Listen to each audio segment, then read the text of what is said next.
Friends, welcome to Kodam talks. నేను మీ బాలు. మరోసారి కాంగ్రెస్ యొక్క అబద్ధాలు బట్టబయలయ్యాయి. తెలంగాణ ప్రజలను మోసపుచ్చుతూ చేస్తున్న ప్రచారాలు, గత ప్రభుత్వము చేసిన అప్పులకు గాను 6,500 కోట్లు ప్రతి నెల మిత్తి కడుతున్నామని తెలంగాణ ప్రజలను కాంగ్రెస్ ప్రభుత్వము మోసపూరిత ప్రచారంతో తన యొక్క ప్రచారాన్ని చెప్పుకుంటూ పోతుంది.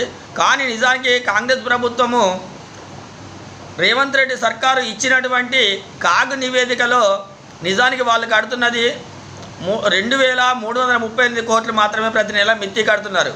కానీ వాళ్ళు చెబుతున్నది 6,500 కోట్లు మిత్తి కడుతున్నామని. అంటే ఈ లెక్కన వాళ్ళు చెబుతున్న దాంట్లో సగం కూడా కట్టడం లేదనేది ఈ యొక్క కాగ్ నివేదిక ప్రకారంగా మనందరికీ కూడా అర్థమైంది.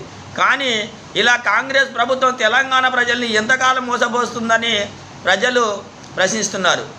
Thank you very much.